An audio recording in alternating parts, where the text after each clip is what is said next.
Hello, everyone, and welcome to the Big Show. This is Investing and Trading Live. As always, my name is Josh Lopez. What is today?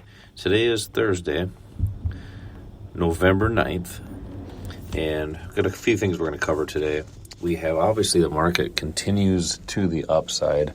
Markets show more resiliency, shrugging off any news, any issues that's going on in the world, and just continuing to climb up the ladder.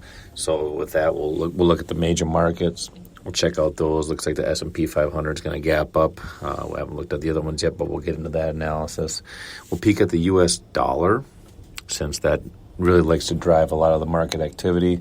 We'll look into other stocks, Disney, where there's its earnings, a lot of earnings calls this past couple weeks here, so we'll look at those and see what are some of the opportunities moving forward. That being said, there is risk in trading and investing. You can and will lose money at one point in your life. This is strictly for entertainment purposes only, mainly mine, but hopefully you find it entertaining as well. That being said, let's get into your S&P 500. Currently, market is not open. Market is closed. It's 7:48 Central Time, so we still got about 40 minutes or so, 42 minutes until the open. But it looks like stocks are going to gap up. Markets closed yesterday, Wednesday, at 437.25, and looking to gap up right around 438.61 today as we speak. That could change over the next course of the 40 minutes here until the market opens. But that's what we're looking like for the S&P 500. A couple of things to note with the S&P 500. Coming off the lows around 410, quite frankly, a week and a half ago, maybe 2 weeks ago. But we are getting into a supply zone up at the areas where it's at now. We're basically at a pivot high. But that being said, there is a supply zone a little bit higher that if this pivot does not hold, let's look at potential selling pressure when we get up to the... Let's change time frames here real quick.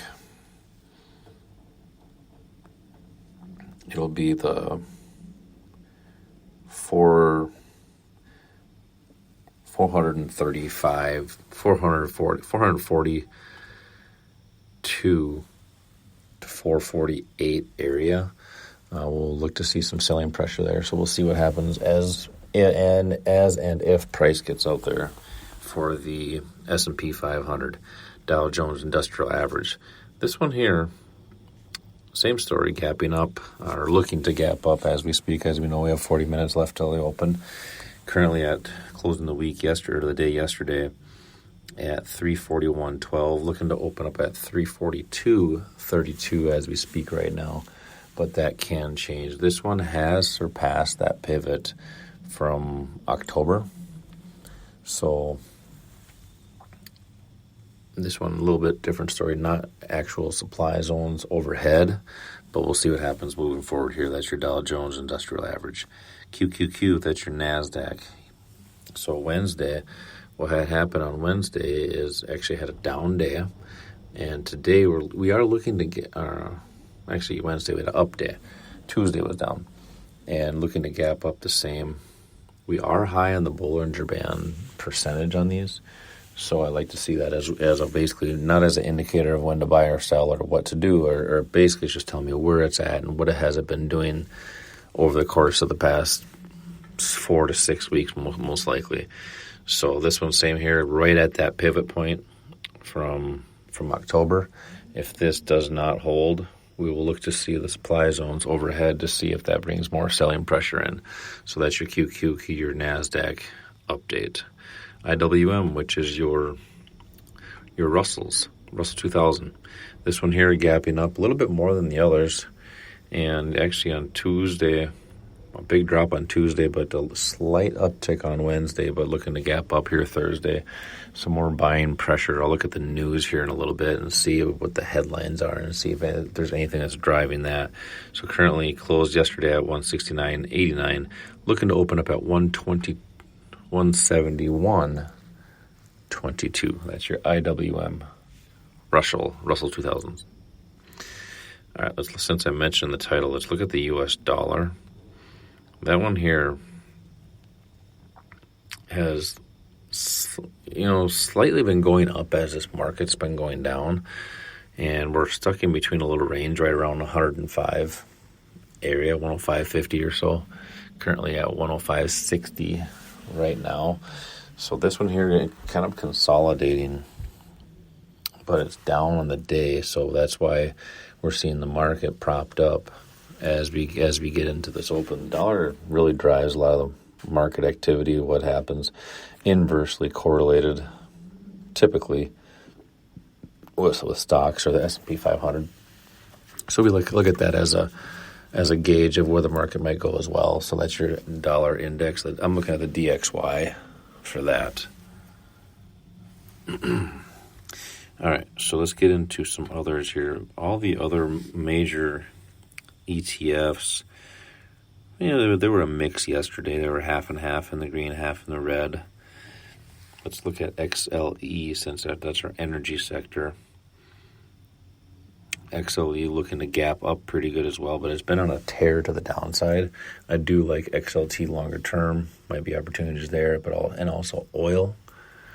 But we will see what happens with that as we get lower here. But we are low on the percent Bollinger Band. It's opportunity for some potential options, depending on what type of volatility and premium it's giving. USO. This one is going to be the same story. It's going to gap up here on Thursday as we speak right now. This way it's saying, unless things change over the next half an hour here. Currently at $70.85 on USO, the U.S. Oil Fund ETF. Okay, let's look at crude oil since we're talking about oil, just the overall actual crude oil price. Currently at $76.44, up on the day, coming off those lows from around $75 per barrel. So this one has just been cratering over the past, really coming off our supply zone that we had marked out back in August or October, and continuing that tear to the downside. So as far as demand zones to speak of, not really at any right now. Kind of in no man's land. This does have room to run to the downside, but I do like oil going up longer term, but I do see some potential continuation in the downtrend with oil. Gold and silver.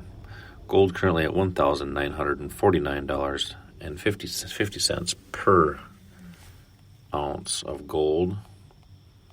This one here did reach over 2,000 again, but now at 1950 area. So coming back down. I do like that long term, but that'll be probably inversely correlated with the stock market. Historically, that's what it's been, but it hasn't been exactly very correlated. You can go look at correlations online and see what the percentage is right now if you wanted to. So that's your gold spot price. Silver, $22.69, currently up on the day as well. Cryptocurrency, I just want to peek at Bitcoin right quick. Currently at 37,112 even, and breaking out of that little range. It's just been on a slow uptrend, but really spiking here again the past 1 or 2 days. So we're seeing Bitcoin gains, or a resurgence in Bitcoin gaining more strength as adoption, the spot ETF, Bitcoin, spot Bitcoin ETF. They've been trying to pass that. There's a couple premature announcements on that, which shot Bitcoin up. So that that could be a buy the rumor, sell the news. Who knows? You never know what's going to happen with that. That's your Bitcoin market. And HNT currently at 181. I love that. That's really been showing some major strength. Helium token is what it is. Up again on the day. So that's Helium HNT. Okay, let's go look at a couple stocks here, and then we'll close out the show. Yesterday we had a couple big movements. Turtle Beach here, HEAR is the ticker symbol on that. Up yesterday, 12% on the day. Big day for HNT. Apple was up 0.59%. So just over 0.5% up yesterday. 3M was down. I do want to look at Disney. So Disney had great earnings. It was in the green on Wednesday the 8th. The revenue was down though. So probably lowered expectation, beat earnings on the report, and it was down. But looking to gap up pretty big on my Thursday here. Closing the day Wednesday at 84.50. Looking to open up at 87.90. So a big jump in Disney. We did some options on that a couple months ago, and continuing to do that probably would have been good, but I don't think it was given the volatility that we were looking for. So that's Disney. ELF can also continuing to fall from that supply zone. We are not down to that 3-to-1 like we had earlier, but we are about halfway. So for those people that were short on that, still showing some selling pressure on Elf Beauty. And then rounding out stocks, Nike at 109.39 was up on Wednesday, but looking to also gap up ever so slightly on the day. And so basically, quick summarizing of what we're talking about here today.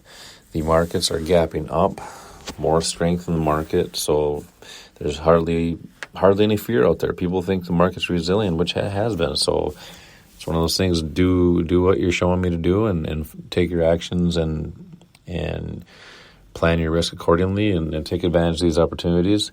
And we'll continue on with updates every single day and making sure you get the information you need. Make sure to subscribe and smash that like button for the podcast. Investing in Trading Live, wherever you listen to podcasts, Apple Podcasts, iHeartRadio, and Spotify. As always, protect your losses, keeping them small, and collect your profits when they're given to you. Until next time, retire young, my friends.